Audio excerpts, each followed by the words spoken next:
साथियों, उद्भव क्लासेस नोखा में आपका हार्दिक स्वागत अभिनंदन है। दोस्तों, हमारा जो बिंदु चल रहा था वो है राजस्थान का सामान्य ज्ञान, और उसमें हम मतलब भूगोल के बारे में पढ़ रहे थे। तो ऐसा है दोस्तों, ध्यान देना, आज का जो हमारा मेन जो बिंदु है उसका नाम है राजस्थान का अपवाह तंत्र।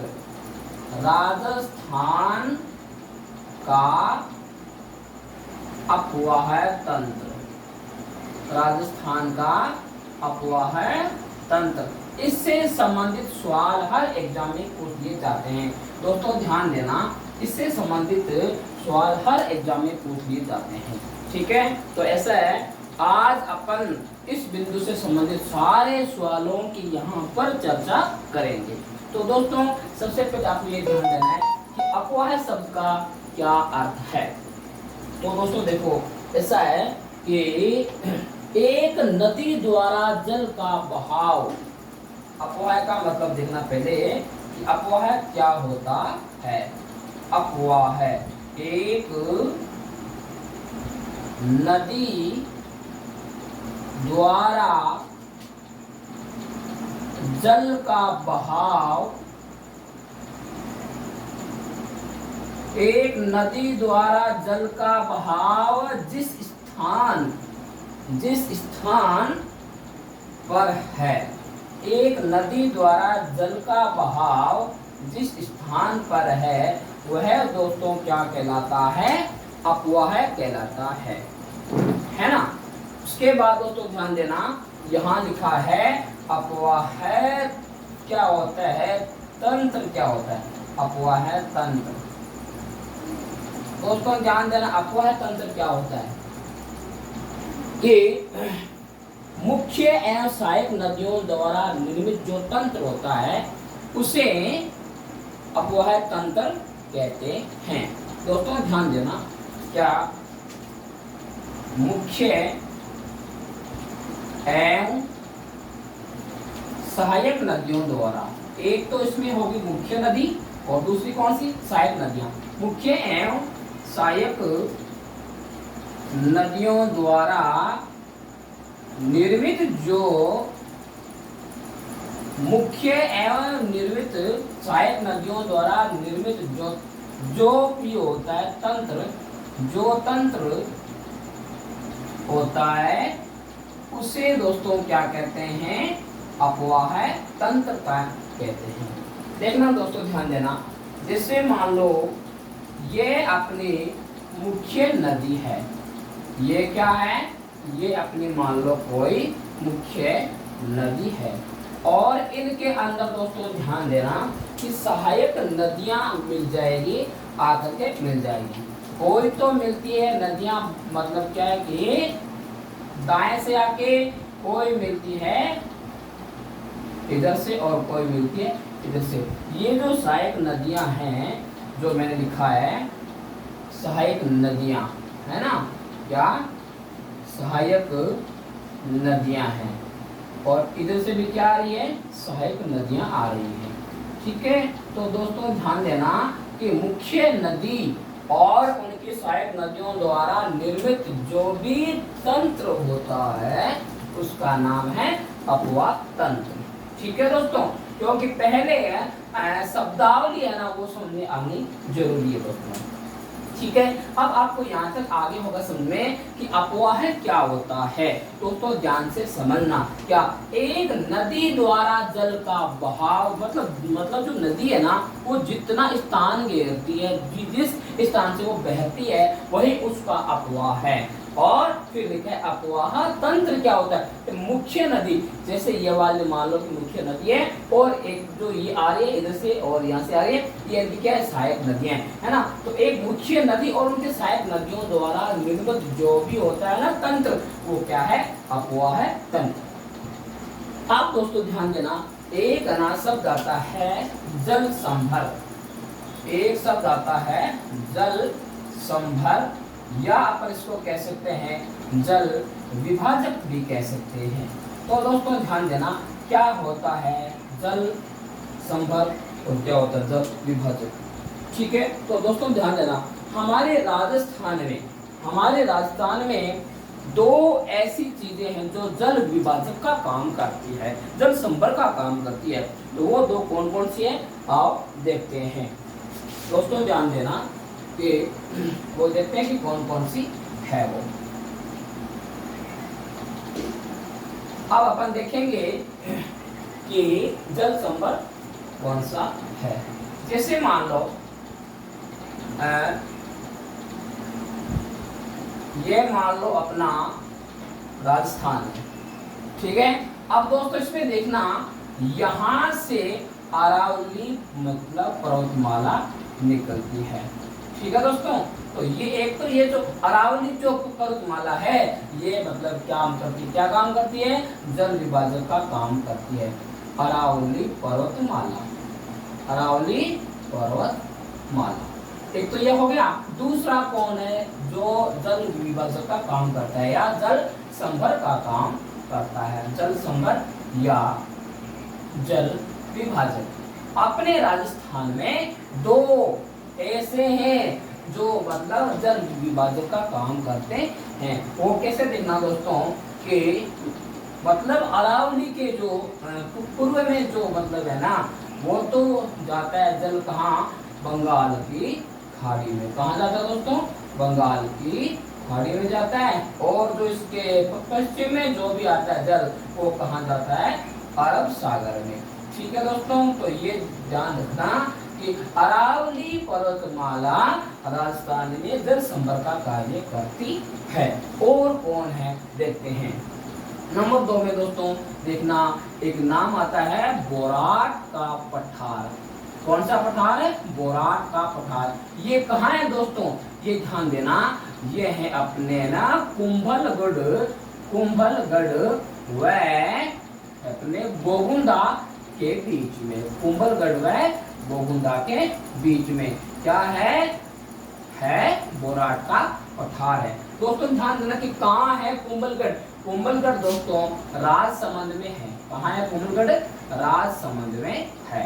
और कहाँ है गोगुंदा, ये है दोस्तों उदयपुर में।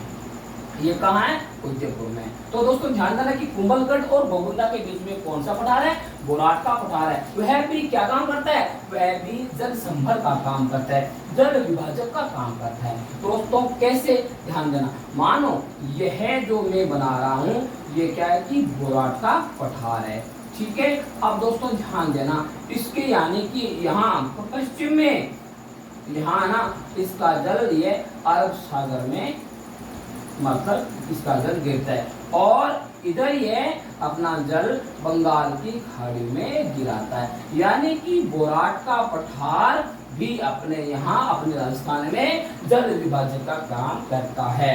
अब दोस्तों एग्जाम में आ जाए कि राजस्थान में अपवा तंत्र में जल संभर का कार्य करने वाला, जल विभाजक का काम करने वाले कौन से दो आकृतियां हैं। नंबर 1 तो हो जाएगा अरावली पर्वतमाला, दूसरा कौन सा हो जाएगा, बोराट का पठार।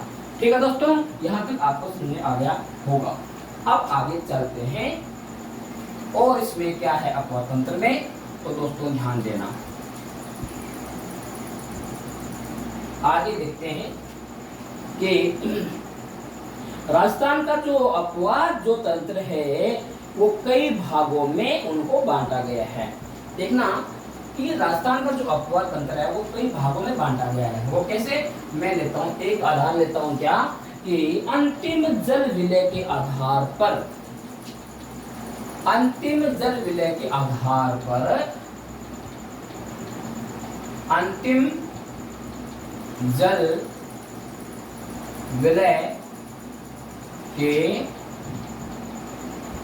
आधार पर, अंतिम जल विलय के आधार पर अपवा तंत्र कितने भागों में बांटा गया है, तो दोस्तों ध्यान देना कि उनके भाग है 3 भागों में। अंतिम जल विलय का मतलब क्या होता है कि नदियों का जल मतलब अंतिम रूप से कहाँ विलय होता है, वो है दोस्तों अंतिम जल विलय। यानी कि नदियां जो अंत में कहां जाकर के गिरती है वही होता है अंतिम जल विलय। के आधार पर कितने भेद हो गए, 3 भेद हो गए। दोस्तों ध्यान देना, वो 3 भेद कौन कौन से हैं। नंबर 1 दोस्तों ध्यान देना क्या? नंबर 1 है आंतरिक अपवाह तंत्र। नंबर 1 पे क्या आ गया? आंतरिक अपवाह तंत्र, ये नंबर 1 पे आता दोस्तों। अब ध्यान देना, और नंबर 2 पे कौन सा आएगा? ठीक है ना। अब ये वाला जो आधार क्या है, अंतिम जल विलय के आधार पर अपन बात कर रहे हैं। ठीक है। दूसरा है दोस्तों बंगाल की खाड़ी का अपवाह तंत्र। क्या है? बंगाल की खाड़ी का अपवाह तंत्र। बंगाल की खाड़ी का अपवाह तंत्र, ये दोस्तों है दूसरा। और अब लिखते हैं तीसरा कौन सा है, देखते हैं कि अरब सागर का अपवाह तंत्र। कौन सा? अरब सागर का अपवाह तंत्र। अरब सागर का अपवाह तंत्र। अब दोस्तों आपको बस इतना ध्यान रखना है, क्या? यहाँ पर मैंने एक आधार दिया। कौन सा दिया है? कि अंतिम जल विलय के आधार पर अपवाह तंत्र के कितने भाग है? 3 भाग है दोस्तों। नंबर 1 कौन सा है? नंबर 1 है आंतरिक अपवाह तंत्र है। नंबर 2 कौन सा है? बंगाल की खाड़ी का अपवाह तंत्र है। नंबर 3 कौन सा है? अरब सागर का अपवाह तंत्र है। अब दोस्तों अपन यहाँ ये बात भी सीखेंगे कि पूरे अपवाह तंत्र का कितना प्रतिशत आंतरिक अपवाह तंत्र में आता है। ठीक है। और पूरे अपवाह तंत्र का कितना मतलब प्रतिशत भाग बंगाल की खाड़ी का अपवाह तंत्र मतलब घेरता है, और कितना प्रतिशत अरब सागर का अपवाह तंत्र है। पूरे मतलब अपवाह तंत्र का कौन सा परसेंट है। अब दोस्तों ध्यान देना, सबसे बड़ा अपवाह तंत्र कौन सा है पूरे में से? आंतरिक जो अपवाह तंत्र है दोस्तों, ये लगभग 60% का स्थान घेरता है। कुल अपवाह तंत्र का, यानी कि कुल राजस्थान के कुल अपवाह तंत्र का कितना प्रतिशत घेरता है दोस्तों? 60%। कौन सा? आंतरिक अपवाह तंत्र घेरता है। ठीक है। अब ध्यान देना कि बंगाल की खाड़ी का अपवाह तंत्र कितना स्थान घेरता है। तो दोस्तों ध्यान देना, बंगाल की खाड़ी का अपवाह तंत्र यानी कि 24%, या अपन इसको मान सकते हैं 23% के लगभग, यानी बंगाल की खाड़ी का अपवाह तंत्र कुल अपवाह तंत्र का प्रतिशत है दोस्तों। ठीक है। अगला है कि अरब सागर का अपवाह तंत्र है, वो कितना अपवाह तंत्र का भाग घेरता है। तो दोस्तों ध्यान देना, ये जो अरब सागर वाला है ना, ये है कितना? 16 या 17, या 16% या 17% स्थान घेरता है। किसका? कि कुल अपवाह तंत्र का। तो दोस्तों यहाँ आपको एक बात समझ में आ गई होगी कि सबसे बड़ा अपवाह तंत्र का कौन सा भाग है? आंतरिक अपवाह तंत्र है। ठीक है। और ये ध्यान रखना, अब अपन इसमें ये सीखेंगे कि आंतरिक अपवाह तंत्र क्या होता है। दोस्तों ध्यान देना, ऐसी नदियां या झीलें जो अपने राजस्थान में से मतलब क्या कि शुरू होती है और उनका एंड भी राजस्थान में हो जाता है।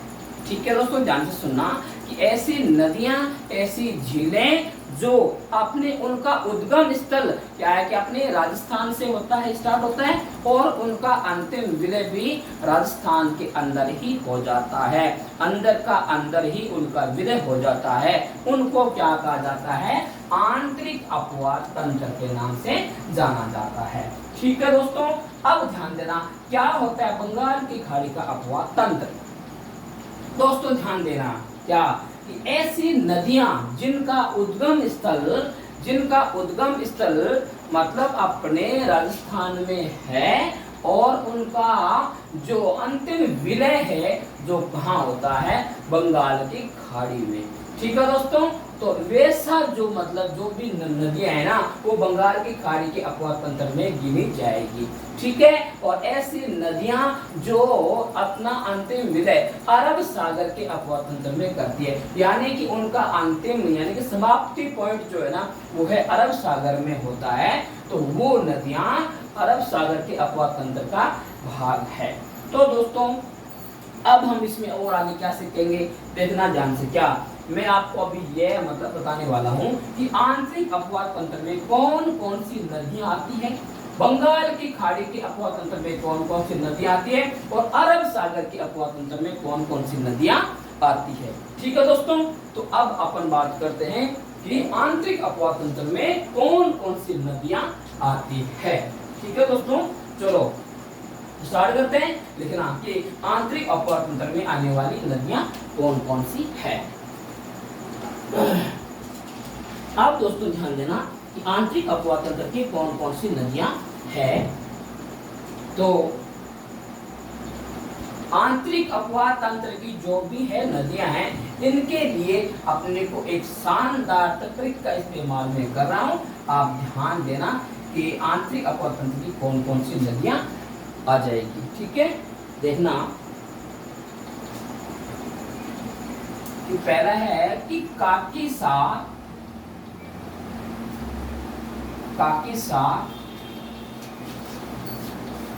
रूपनगढ़ में,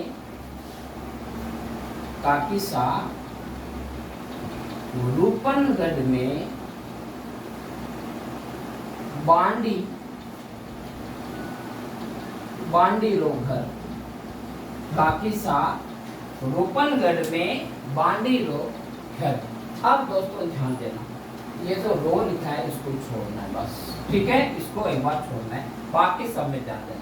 यहाँ लिखा है, पहले का लिखा है ना, इसका दोस्तों हो जाएगा काकनी। दूसरा लिखा है, ये जो की लिखा है इसका हो जाएगा कांतली। और तीसरा ये जो सा लिखा है इसका हो जाएगा दोस्तों साबी। और फिर यह हो जाएगा, अगला नाम हो जाएगा सेम रूपनगढ़। फिर ये जो मैं लिखा है, मैं का दोस्तों बन जाएगा मैंथा। और यहाँ लिखा है बांडी, इसका तो बांडी ही बनेगा। फिर आगे लिखा हुआ था घर, इसका बन जाएगा गग्घर। क्या बन जाएगा दोस्तों? बन जाएगा गग्घर, बन जाएगा किसका? घर का गग्घर। अब देखना, मैंने यहाँ लिखा है काकी, यानी कि फीमेल है, यानी कि ये जो काकनी और कांतली नदियां जो है ना, इनके नाम फीमेल के जैसे लग रहे हैं। कि काकीसा रूपनगढ़ में बांडी रो घर, यानी का मतलब काकनी हो गया, की मतलब कांतली हो गया, सा मतलब सापी हो गया, रूपनगढ़ आ गया, मेंथा हो गया, बांडी आ गया, और घर से गग्घर बना दिया। ठीक है दोस्तों, यह आपके सामने जो दिख रही है, जो नदियों के नाम लिखे मैंने 1 2 3 4 5 6 और 7, ये आंतरिक अपवाद तंत्र में आने वाली नदियां हैं दोस्तों। ठीक है, अब इसके बाद में हम क्या लिखेंगे? बंगाल की खाड़ी में आने वाली, बंगाल की खाड़ी में मतलब गिरने वाली नदियों के नाम। तो दोस्तों ध्यान देना कि बंगाल की खाड़ी में कौन कौन सी नदियां गिर रही है। तो अब मैं लिखूंगा कि बंगाल की खाड़ी में कौन कौन सी नदियां, इसके लिए मैंने भी क्या है, शानदार तकनीक जो है वो आपको मैं बताने वाला हूँ। आप दोस्तों ध्यान देना क्या कि बंगाल खाड़ी में गंभीर काली बन बाण बेच पारू। क्या? बंगाल खाड़ी में गंभीर काली बन बाण बेच पारू। अब दोस्तों इससे आपको ना बंगाल की खाड़ी में गिरने वाली सारी नदियों के नाम यहाँ आ जाएंगे, जो अपने मतलब राजस्थान में गिनी जाती है। सबसे पहले यहाँ नाम लिखा मैंने बंगाल का, क्यों? क्योंकि यह है ना बंगाल की खाड़ी में गिरने वाली नदियाँ आएगी। ठीक है, फिर खाड़ी, एक तो ये नदी खाड़ी हो ही गई जो बंगाल की खाड़ी में गिरती है। ठीक है दोस्तों, फिर एक नदी होगी गंभीर नदी, गंभीरी नदी। कौन सी नदी होगी? गंभीरी नदी। फिर दोस्तों यहाँ लिखा है मैंने काली, काली मतलब हो गया काली सिंध। कौन सा हो गया? काली सिंध। ये भी क्या है कि बंगाल की खाड़ी में गिरने वाली नदी है। फिर आ गया, क्या आ गया? आगे क्या है? बन, इसका बन जाएगा दोस्तों बनास। फिर क्या? बाण, इस मतलब बाण से क्या बन जाएगा? बाण गंगा। फिर लिखा है बे से क्या बन जाएगा? बेड़च। बे से क्या बन जाएगा? बेड़च। आगे लिखा ना से क्या बन जाएगा? चंबल। और फिर आगे लिखा पारू से क्या बन जाएगा? पार्वती। क्या बन जाएगा? पार्वती बन जाएगा दोस्तों। अब दोस्तों ध्यान देना क्या कि बंगाल की खाड़ी में गिरने वाली कौन कौन सी नदियां हैं जो मैंने आपके यहाँ लिख दी है, देखना ध्यान से। खारी नदी, गंभीरी नदी और काली सिंध नदी और बनास नदी, बाण से बाणगंगा नदी, बै से बेड़च नदी, ठीक है, और जै से चंबल नदी और पारू से पार्वती नदी। तो दोस्तों अब आपको यहाँ तक तो आगे होगा समझ में। अब हम क्या लिखेंगे कि अरब सागर में गिरने वाली कौन कौन सी नदियां हैं और वो नदियां कौन कौन सी हैं उनके नाम आप ध्यान रखना कि अरब सागर में कौन सी नदियां गिरती है, ठीक है। यानी अंतिम विलय ऐसी कौन सी नदियां जिनका अंतिम विलय अरब सागर में होता है। तो दोस्तों ध्यान देना अरब सागर में कौन सी नदियां गिर रही है, ठीक है ना। तो अब देखना अरब सागर का अफवाह तंत्र, ठीक है। तो अब इसमें कौन कौन सी नदियां गिरेगी, तो दोस्तों ध्यान देना। इसके लिए मैंने क्या बनाया है आपके लिए, बहुत शानदार बनाया। देखना कि अरब माही वेस्ट बन,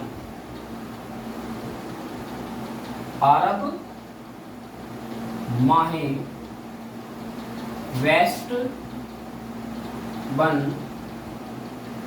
सोजा सालू। क्या लिखा है, अरब माही वेस्ट बन सोजा सालू। इससे नाम बनाए गए अरब सागर के अफवाह तंत्र में आने वाली नदियां। माही तो नाम अपने आप में हो गया, माही आगे लगा वेस्ट बन यानी कि ये हो गया आपका अपना हो गया है पश्चिमी बनास, क्योंकि वेस्ट का मतलब क्या होता है, पश्चिमी होता है। बन से बनास बन गया, सो से बन जाएगा सोम और जा से बन जाएगा जाखम, सा से बन जाएगा दोस्तों साबरमती और लू से बन जाएगा दोस्तों लूनी नदी। कौन सी, लूनी नदी। अब दोस्तों ध्यान देना कि अरब सागर के अफवाह तंत्र में कौन कौन सी नदियां आती है, ध्यान देना कैसे। एक तो हो गया नदी का नाम माही नदी हो गया, दूसरा हो गया वेस्ट बनास हो गया, सो से सोम नदी बन गया, जा से जाखम नदी बन गया, सा से साबरमती नदी बन गया, लू से लूनी नदी बन गया।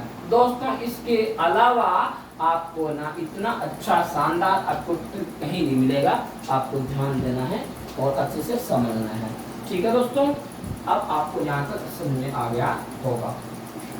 अब दोस्तों अपन देखते हैं कि और अफवाह तंत्र में क्या क्या है, और अफवाह तंत्र में क्या क्या है। दोस्तों ध्यान देना कि अपने राजस्थान में अफवाह तंत्र से संबंधित सवाल हर एग्जाम में पूछ लिए जाते हैं। तो दोस्तों ध्यान देना, अब अपन देखेंगे कि अपना ने अभी तक एक आधार लिया था, एक आधार यह लिया था, कौन सा लिया था कि अंतिम जल विलय के आधार पर नदियों के कितने भाग थे। आंतरिक अफवाह तंत्र, बंगाल की खाड़ी का अफवाह तंत्र, अरब सागर का अफवाह तंत्र। अब दोस्तों ध्यान देना कि मैं दूसरा आधार ले रहा हूँ।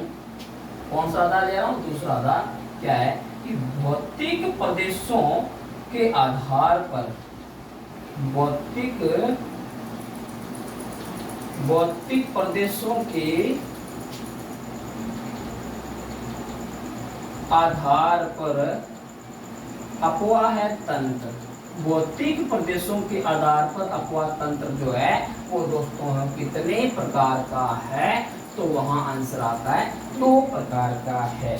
अब देखना वे 2 प्रकार कौन कौन से हैं, दोस्तों ध्यान देना। एक तो है मैदानी अफवाह तंत्र, कौन सा है, मैदानी अफवाह तंत्र, ठीक है ना। और दूसरा कौन सा है दोस्तों, ध्यान देना कि पहाड़ी अफवाह तंत्र। कौन सा, पहाड़ी अफवाह तंत्र। दोस्तों ये मैंने आधार किसके आधार पे लिए? भौतिक प्रदेशों के आधार पर अपवाह तंत्र के दो भाग होते हैं दोस्तों। एक तो होता है मैदानी अपवाह तंत्र, दूसरा पहाड़ी अपवाह तंत्र। आप दोस्तों ध्यान देना कि क्या ये जो मैदानी अपवाह तंत्र है ये मतलब पूरे अपवाह तंत्र का कितना प्रतिशत है? ये मैदानी अपवाह तंत्र दोस्तों पूरे मतलब अपवाह तंत्र का 30% है। कितना है? Only for 30%। और ये जो पहाड़ी अपवाह तंत्र है ये कुल अपवाह तंत्र का कितना परसेंट है? 70% है दोस्तों। अब आपको यहाँ समझ में आ गया होगा कि राजस्थान में अधिकांश नदियां पहाड़ी से मतलब पहाड़ियों से निकलती है, न कि मैदानों से निकलती है, क्योंकि यहाँ पहाड़ी अपवाह तंत्र का प्रतिशत ज्यादा है। इसका मतलब राजस्थान में अधिकांश जो नदियां हैं वो कहाँ से निकलती है? पहाड़ियों से निकलती है। ठीक है दोस्तों, ये था भौतिक प्रदेशों के आधार पर भौतिक प्रदेशों के आधार पर अपवाह तंत्र था। एक तो था कौन सा कि मैदानी अपवाह तंत्र, दूसरा कौन सा था? पहाड़ी अपवाह तंत्र। ठीक है, अब दोस्तों देखना क्या एक आधार इसमें और लेते हैं, वो क्या है? सी में लिखता हूं मैं कि ढाल के आधार पर अपवाह तंत्र, ढाल के आधार पर अपवाह तंत्र। दोस्तों ये क्या है आप ध्यान से सुनना कि कुछ नदियां ऐसे हैं जो मतलब क्या है कि अपने ना वो मतलब क्या है कि ढाल के मतलब अकॉर्डिंग चलती है, अनुसार चलती है, और कुछ नदियां ऐसे हैं जो ढाल के विपरीत चलती है। ठीक है, तो ये एक आधार यहाँ बहुत इंपॉर्टेंट आधार है कि ढाल के आधार पर अपवाह तंत्र के कितने भाग है? ढाल के आधार पर अपवाह तंत्र के दोस्तों 2 भाग है। कितने भाग है? 2 भाग है। वो 2 भाग कौन से हैं अभी आपके सामने आते हैं। देखना दोस्तों कि ढाल के आधार पर अपवाह तंत्र के 2 भाग कौन से हैं। नंबर पहला है कौन सा कि ढाल के अनुसार यानी अनुकूल, ढाल के अनुकूल अपवाह तंत्र। ढाल के अनुकूल बोल दो या अपन अनुसार भी बोल सकते हैं कि ढाल के अनुसार अपवाह तंत्र। ठीक है, ढाल के अनुसार अपवाह तंत्र।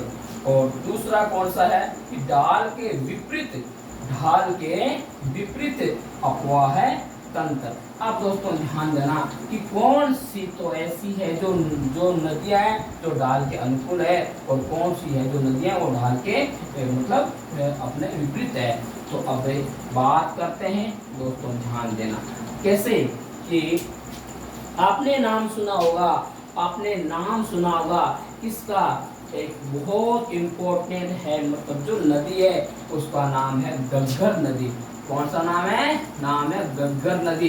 वो दोस्तों क्या है? ये वाली नदी ढाल के अनुकूल है, ढाल के अनुसार नदी है ना। और फिर जो आप ये बताते हैं कि ढाल के प्रतिकूल नदियां कौन सी है? आपने नाम सुना होगा, एक तो नाम है कांतली नदी। कौन सी नदी? कांतली नदी। और दूसरा है चंबल नदी। यानी इससे अब मतलब अलग और भी मतलब बहुत सारी नदियां हैं, ठीक है ना, लेकिन इम्पोर्टेंट यही है कैसे कि ढाल के अनुसार चलने वाली नदी कौन सी है? घग्गर है। और ढाल के विपरीत जो चलती है वो कांतली नदी है। कैसे दोस्तों ध्यान देना, अब आपको थोड़ा समझा देते हैं कि मतलब कि ढाल के अनुसार कैसे। कुछ तो नदियाँ ऐसे चलती है कि इनका उद्गम स्थल यहाँ होता है और ऐसे आती रहती है, वो तो होती है कि ढाल के अनुसार। और कुछ नदियाँ ऐसे होती है जो मतलब क्या है कि यहाँ से मतलब दक्षिण से स्टार्ट होती है और ऐसे चलती है, वो है ढाल के प्रतिकूल नदियाँ हैं। तो दोस्तों मुझे आशा है कि आपको यहाँ तक समझ आ गया होगा कि कौन सी नदी है वो क्या है ढाल के अनुकूल है और कौन सी नदी ढाल के विपरीत है। ठीक है, ये यहाँ पे आधार अपने हो गए, कितने? 3 आधार हो गए दोस्तों। सबसे पहला आधार कौन सा था? सबसे पहला आधार था अपना अंतिम मतलब जल विलय के आधार पर, अंतिम जल विलय के आधार पर अपवाह तंत्र। उसके 3 भाग थे दोस्तों। उसमें भाग पहला कौन सा था? आंतरिक अपवाह तंत्र, मतलब उसका था 60% भाग था। दूसरा कौन सा था? बंगाल की खाड़ी में गिरने वाला अपवाह तंत्र, उसमें था कितना था परसेंट था? 24% था। और फिर तीसरा कौन सा हो गया?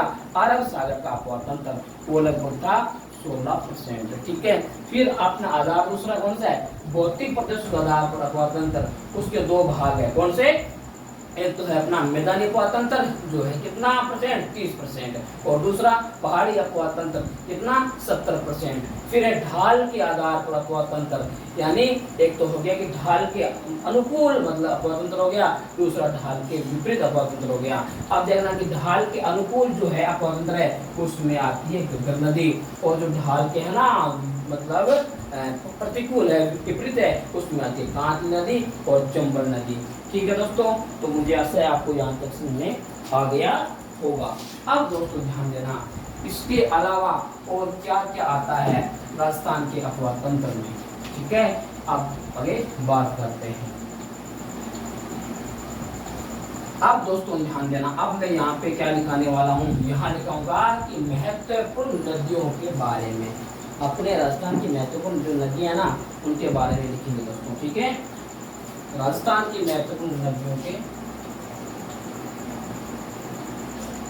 राजस्थान की नदियों के महत्वपूर्ण, अब यहाँ लिखेंगे अपने इम्पोर्टेंट, लिखेंगे फैक्ट लिखेंगे दोस्तों, क्या लिखेंगे, इम्पोर्टेंट फैक्ट लिखेंगे, किसके बारे में, राजस्थान के नदियों के बारे में महत्वपूर्ण फैक्ट लिखेंगे। ध्यान देना है कि कौन कौन से फैक्ट है, कैसे कि राजस्थान की सबसे लंबी नदी कौन सी है, राजस्थान की सबसे लंबी नदी, राजस्थान की सबसे लंबी नदी दोस्तों कौन सी है, तो वह नाम आता है चंबल का। ध्यान देना कि राजस्थान की सबसे लंबी नदी कौन सी है, चंबल है। और फिर देखना दोस्तों, अपना आता है दूसरा प्रश्न, क्या लिखा है कि मैंने लिख दिया कि पूर्ण बहाव के आधार पर, कि पूर्ण बहाव के आधार पर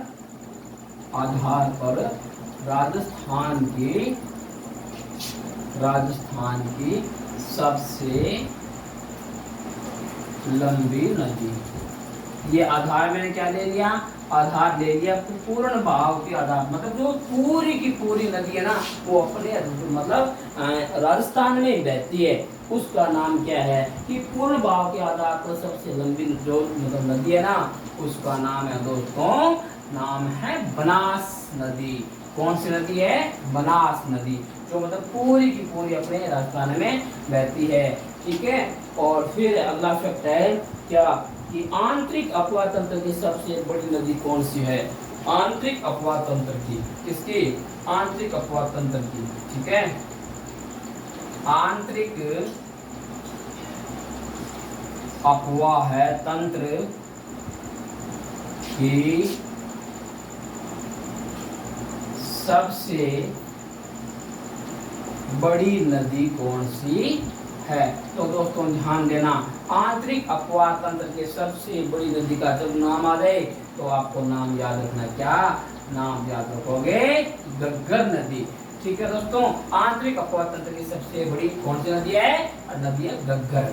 ठीक है, फिर देखना नेक्स्ट में क्या लिखा रहा हूं कि आंतरिक अफवाह तंत्र की सबसे मतलब छोटी नदी कौन सी है, आंतरिक अफवाह तंत्र की सबसे छोटी नदी कौन सी है, तो दोस्तों ध्यान देना, नाम आता है काकनी।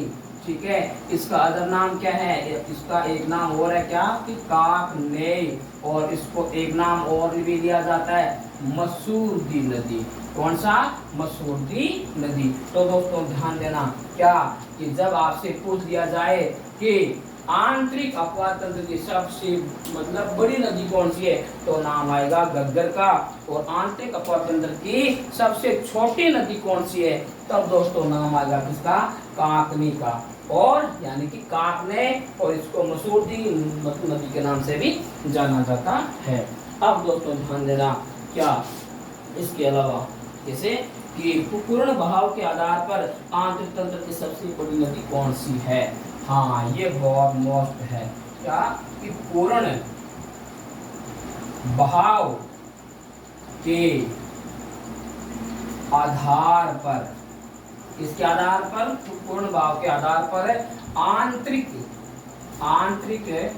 अपवाह है, आंतरिक अपवाह है तंत्र की सबसे बड़ी नदी आ जाए तो नाम क्या याद रखोगे? नाम रखोगे कांतली। ठीक है दोस्तों, और ये कहाँ से निकलती है? ये निकलती है दोस्तों, कांतली नदी जो है ना वो सिक्कर से निकलती है। कहाँ से निकलती है? सिक्कर से निकलती है। और वो कहाँ से निकलती है? कि खंडेला की पहाड़ियों से निकलती है दोस्तों। ये जो है ना, ये जो नदी कांतली है ना, वो कहाँ से निकलती है? ये निकलती है खंडेला की पहाड़ियों से। और ये खंडेला की पहाड़ियाँ कहाँ हैं दोस्तों? ये सिक्कर में है। कहाँ है? सिक्कर में है ना। अब दोस्तों ध्यान देना, अगला क्या फैक्ट है? अगला फैक्ट ये है कि हाँ, सबसे अधिक मतलब क्या है? सर्वाधिक नदियों वाला संभाग कौन सा है? सर्वाधिक नदियों वाला संभाग, सर्वाधिक नदियों वाला संभाग पूछे तो क्या नाम लोगे दोस्तों?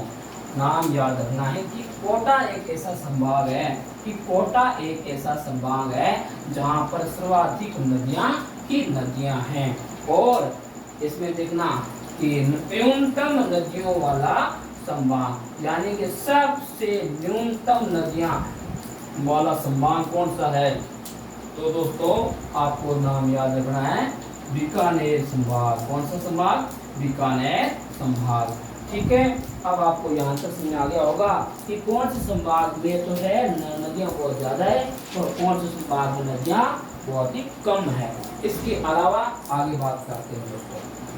ठीक है, आगे ध्यान देना कि कौन कौन से आ रहे हैं इंपॉर्टेंट फैक्ट आपके सामने, उनको याद भी रखना है अच्छे ढंग से।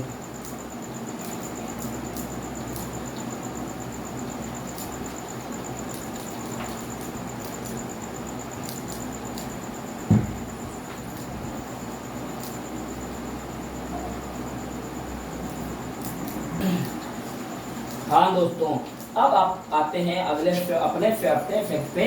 कौन सा? कि अरावली को बीच में से काटने वाली नदियां कौन कौन सी है? बहुत इंपॉर्टेंट फैक्ट है कि अरावली को बीच में से काटने वाली, अरावली को बीच में से काटने वाली, अरावली को बीच में से काटने वाली नदियां कौन कौन सी है? तो वहां है नदियां कितनी हैं? 2 का नाम आएगा। नाम क्या क्या है? एक तो है अपना बनास और दूसरी हो जाएगा लूनी नदी। दोस्तों ध्यान देना, ये ऐसी नदियां हैं, कौन सी? लूनी और बनास नदियां ऐसी है जो अरावली को बीच में से काटती है। तो दोस्तों ये आपको समझ आ गया होगा कि अरावली को बीच में से काटने वाली नदियां कौन सी है? बनास और लूनी नदी है। ठीक है, अगला फैक्ट क्या है देखना। अगला फैक्ट है कि लिखा हुआ है आपके सामने क्या है कि 12 नदियां कौन सी है जो साल भर चलती रहती है, जिनका पानी सूखता नहीं है साल भर? तो दोस्तों वो नदियां हैं, एक तो अपना चंबल और दूसरा माही। यानी चंबल और माही ऐसी नदियां हैं जो क्या कहलाती है? 12 नदियां। ठीक है, अगला दोस्तों ध्यान देना कि सर्वाधिक सतही जल वाली नदियां कौन सी है? सर्वाधिक सतही वाली, यानी सबसे अधिक सतही वाली नदियां, सर्वाधिक सतही जल वाली नदियां कौन सी है? कि सर्वाधिक सतही मतलब जल वाली नदियां कौन सी है? तब नाम आएगा चंबल, बनास और माही। इसका नाम आएगा दोस्तों चंबल, बनास और माही। एक तो हो गया चंबल दूसरा हो गया बनास और तीसरा कौन सा हो गया, माही। ये दोस्तों याद रख लेना, बहुत इंपॉर्टेंट फैक्ट है कि कौन सा, कि यहाँ देखना ध्यान से क्या लिखा हो कि अरावली को बीच में से काटने वाली नदियां कौन सी है, एक तो बनास है, दूसरी लूनी है। फिर कि मतलब क्या 12 नदियां कौन सी है, चंबल और माही है। और तीसरा कि सर्वाधिक सतही जल वाली नदियां कौन सी है, चंबल, बनास और माही। नेक्स्ट ध्यान रखना दोस्तों क्या कि हाँ, सर्वाधिक जिलों में बहने वाली नदियां कौन सी है, बहुत वेरी वेरी इंपॉर्टेंट फैक्ट है कि सर्वाधिक जिलों में कितने, मतलब जिलों में, मतलब यहाँ संख्या आ गई जिलों की 6 जिलों में, क्या कि सर्वाधिक जिलों में बहने वाली नदियां, ऐसी नदियां जो यानी 6 बहने वाली नदियां जो कि 6 जिलों में बहती है, बहने वाली नदियां। दोस्तों ध्यान देना, अब देखना कौन कौन सी आएगी नदियां जो मतलब सबसे अधिक जिलों में बहती है। तो नाम आता है चंबल, बनास और लूनी। इसका नाम आता है चंबल और दूसरा बनास और तीसरा कौन सा हो गया, लूनी। ऐसी ये नदियां हैं जो मतलब क्या है कि यानी कि 6 जिलों में बहने वाली नदियां हैं। ठीक है दोस्तों, अब ध्यान देना कि सबसे ज्यादा बांध कौन सी नदी पर है, सबसे ज्यादा बांध, सबसे ज्यादा बांध कौन सी नदी पर है, बांध कौन सी नदी पर है। तो दोस्तों ध्यान देना, वहां आंसर एक ही आएगा, वो है चंबल नदी पर सबसे ज्यादा बांध है। ठीक है दोस्तों, तो अब आप ध्यान से सुनना, मैंने क्या लिखा है कि ऐसी नदियों के नाम जो अरावली को बीच में से काटने वाली है, कौन सी है, नंबर 1 हो गया बनास, दूसरा हो गया लूनी। फिर देखना 12 नदियां कौन कौन सी है, चंबल और माही। ऐसी नदियां हैं जिनका जल पूरे मतलब साल भर तक उनका जल सूखता नहीं है और वो नदियां चलती रहती है, कौन कौन सी, चंबल और माही। फिर लिखा हुआ है कि सर्वाधिक सतही जल वाली नदियां कौन सी है ना, उनमें नाम आ गया चंबल, बनास और माही। फिर दोस्तों ध्यान देना कि सबसे अधिक जिलों में यानी कि 6 जिलों में बहने वाली नदियां कौन सी है, तो फिर नाम आएगा 3 नदियों का। कैसे, एक तो मतलब चंबल हो गया, दूसरा हो गया बनास और तीसरा हो गया लूनी। फिर दोस्तों ध्यान देना, वेरी वेरी इंपॉर्टेंट क्वेश्चन को, कैसा कि सबसे ज्यादा बांध कौन सी नदी पर है, सबसे ज्यादा बांध चंबल नदी पर है दोस्तों। ठीक है, तो आज इतना ही, अगला में अपन यानी कि राजस्थान की अपवाद तंत्र से संबंधित क्वेश्चन और भी पढ़ेंगे। ठीक है दोस्तों, जय श्री राम।